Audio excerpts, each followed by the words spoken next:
No sirens, no warnings, just a man driving north knowing the most dangerous thing chasing him isn't a car, it's time. At over 80 miles an hour, Vince Ramos cuts through the darkness of Interstate 5, hands tight on the wheel, eyes fixed forward, not daring to look in the rearview mirror. He doesn't need to.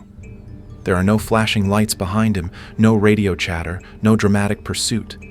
And that's exactly why this moment matters. Because when the government wants you badly enough, they don't always run, they wait. Somewhere ahead, roughly 120 miles away, lies an invisible line on a map. Cross it, and the rules change. Miss it, and your life collapses into courtroom cells and silence. Vince knows this. He also knows something else. Whatever happens next will not be decided by speed alone. In the passenger seat, his phone vibrates, not with calls, with consequences. Instead of dialing a lawyer, instead of panicking, Vince does the one thing that made him dangerous in the first place. He communicates. A single message goes out to everyone who depends on him, everyone who trusted him, everyone who built their livelihood around his technology. Shut everything down. Immediately. No explanation, no follow-up.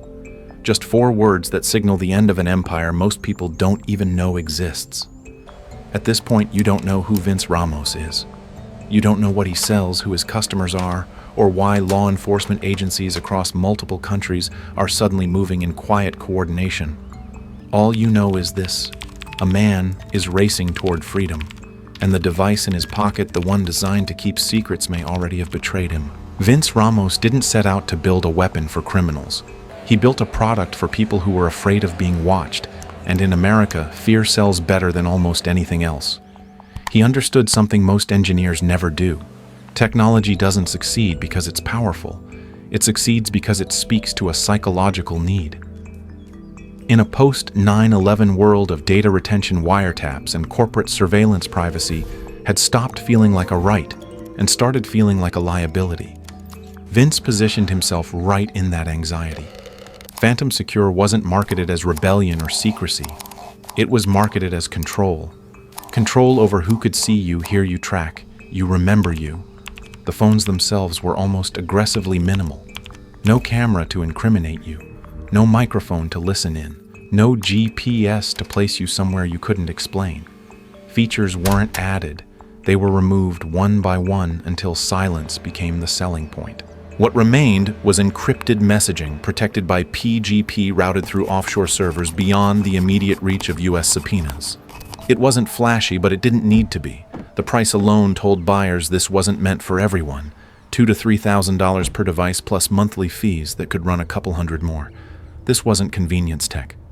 It was commitment. And commitment creates loyalty. At first, the customer list looked respectable enough. Executives worried about leaks. Celebrities tired of hacks. People who lived with a target on their back and wanted one place where they could breathe. But gradually, the tone of the conversations changed. Clients stopped asking about encryption strength and started asking about erasure. Not how secure the messages were, but how completely they could disappear. Phantom Secure offered a solution that on paper sounded like customer service. If you needed a conversation wiped, you could request it.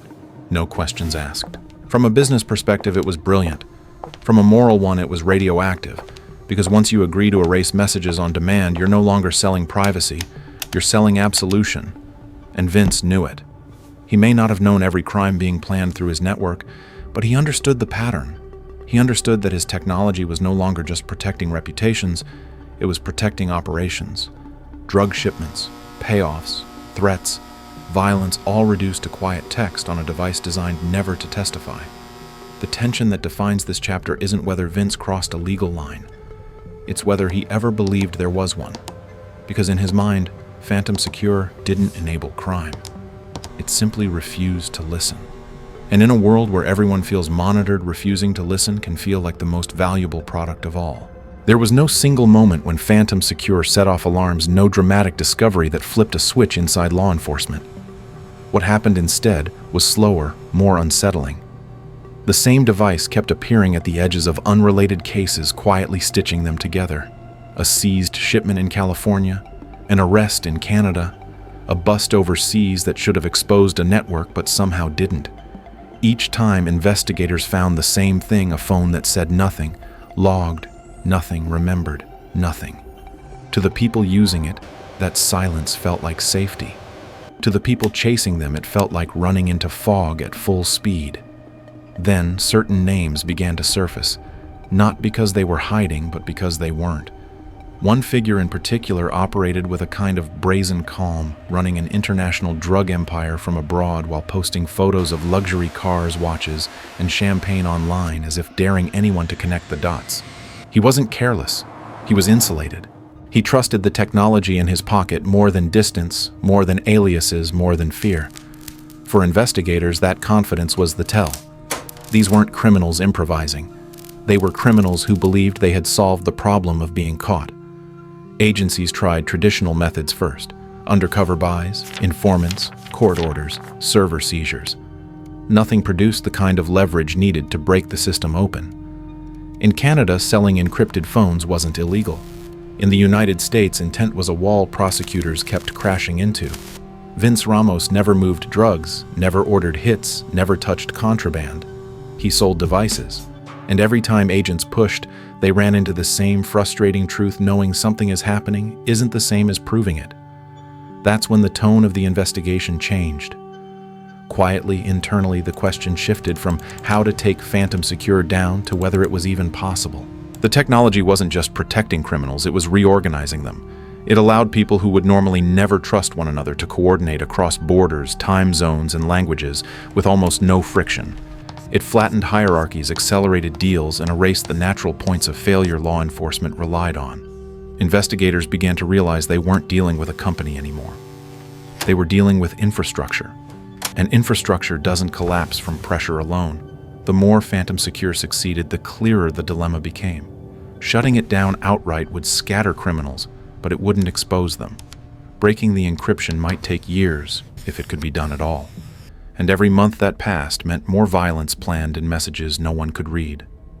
Somewhere in that frustration, an idea began to form, one that felt less like policing and more like temptation. If criminals were choosing their tools based on trust, then trust itself could be engineered. If the safest phone in the world couldn't be cracked, maybe it could be replaced. And once that thought took hold, there was no going back. By the time Vince Ramos slipped out of the hotel and vanished into the night, the FBI understood something brutal, and clarifying the shortcut was gone. There would be no clean confession, no neatly installed backdoor handed over by a frightened executive. The original plan had failed not because it was poorly designed, but because it relied on the assumption that control could be taken after the fact. That assumption died the moment Vince ran. What followed wasn't panic, but a colder kind of resolve. If they couldn't break into the system criminals trusted, they would build the system criminals trusted. This wasn't about hacking anymore. It was about psychology, about understanding how belief spreads, how reputations travel through the underworld faster than facts, and how fear, when paired with convenience, can override suspicion. The idea was simple in concept and terrifying in execution: create a phone so convincing, so perfectly tailored to criminal needs, that people would line up to incriminate themselves willingly. ANOM wasn't marketed as a law enforcement product. It was marketed as survival. It arrived just as other encrypted platforms were collapsing under police pressure overseas, their users arrested, their promises exposed as lies. Into that vacuum stepped a device that seemed untouched, almost miraculously clean. Faster messaging, real-time chats, features that felt modern instead of improvised. Everything Phantom Secure had been but evolved. Under the hood, however, ANOM was something else entirely. Every message sent was duplicated, every image was preserved, every frantic attempt to wipe a phone only created the illusion of safety, while the original data remained intact, flowing silently to servers controlled by the very agencies users believed they were evading. The brilliance of ANOM wasn't technical complexity, it was restraint. Nothing about it felt aggressive or suspicious. It didn't spy loudly, it waited. And criminals loved it. They didn't feel trapped, they felt empowered. Conversations grew longer, more detailed, more careless. Deals were negotiated in full sentences. Routes were mapped. Payments were discussed. Violence was planned with a confidence that bordered on arrogance. What law enforcement gained wasn't just access, but intimacy. They weren't intercepting fragments anymore. They were watching entire organizations think in real time. Analysts read messages that oscillated between mundane logistics and life-altering decisions, sometimes within the same thread. There were moments when agents knew about murders before they happened, shipments before they moved, betrayals before they were discovered. And with that knowledge came a new kind of tension. Acting too early risked exposing the operation. Waiting too long meant allowing harm to unfold. ANOM turned investigators into reluctant witnesses forced to balance intelligence against consequence. As the user base exploded across continents, the scale of the gamble became clear. This wasn't a sting targeting a group or a cartel. It was an experiment in manipulating trust at a global level. Thousands of people convinced they had finally found a tool the government couldn't touch were unknowingly handing their lives to it instead. And once ANOM reached critical mass, there was no off switch. The only way out would be through everything that came next. When the end finally came, it didn't arrive with chaos. It arrived with coordination. At a precise hour across multiple time zones, doors opened quietly and lives fractured all at once. There were no dramatic chases, no last-minute escapes broadcast on the evening news. Instead, there was a synchronized stillness, the kind that only comes when an operation has been planned down to the minute. In apartments, warehouses, suburban homes, and luxury villas, people who had spent years believing they were untouchable woke up to the same realization. The silence they trusted had been listening all along. Phones that once felt like shields became anchors, tying them directly to their own words, their own plans, their own confidence. For law enforcement, the scale was unprecedented. Arrests stacked up faster than reports could be written. Tons of narcotics were seized before they reached the streets. Weapons were pulled out of circulation before they were fired. Millions of dollars froze mid-transfer, suddenly meaningless numbers on a screen. But behind the statistics were moments that never make headlines: a knock at the door just before sunrise. A glance between partners who understood everything had changed. A device lifted from a table and placed into an evidence bag as if it were radioactive. For Vince Ramos, there was no final sprint, no clever exit left. The man who built a business on silence was now surrounded by it, his future measured not in miles but in years. Yet the most profound impact wasn't individual punishment. It was what happened to the ecosystem itself. Trust collapsed overnight. Networks that relied on constant communication suddenly went dark, not because they were dismantled, but because no one knew who or what to believe anymore. Messages stopped flowing. Meetings were canceled. Long-standing alliances cracked under paranoia. The damage wasn't just legal, it was psychological. Entire organizations froze, unsure whether the next word they sent would be the one that ended them. And in that moment, it became clear that this operation wasn't just about arrests. It was about disruption at a scale that numbers alone couldn't capture. By turning communication itself into a liability, ANOM had done something force alone never could. It didn't just catch criminals, it made them afraid to speak. After the arrests faded from the headlines and the press conferences ended, what remained wasn't relief but damage that couldn't be quantified. ANOM didn't just dismantle criminal networks, it rewired how trust itself functioned in the shadows. The immediate effect was silence. Phones were powered down, SIM cards, destroyed devices buried or thrown into rivers. People who had once coordinated across continents reverted to face-to-face meetings, handwritten notes, fragmented chains of command. Communication slowed, and with it, confidence eroded. But the deeper impact ran further than organized crime. ANOM shattered a belief that had quietly taken root in the modern world that technology could guarantee safety if it was advanced enough. The illusion wasn't just that encryption was unbreakable, but that the systems offering it were neutral. ANOM proved neutrality was optional. It demonstrated that trust could be engineered, that credibility could be manufactured, and that the most effective surveillance didn't feel like surveillance at all. It felt like freedom. That realization rippled outward, touching people far removed from crime. Journalists, activists, executives, ordinary users who relied on secure tools began asking uncomfortable questions. Not about code, but about incentives. Who built this? Who funded it? Who benefits if I feel safe because ANOM wasn't exposed by a leak or a whistleblower? It ended because its architects decided the moment had come. That fact lingers. Somewhere the people who designed the system stepped back into anonymity protected, unrevealed their work complete. They didn't need credit. The precedent was enough.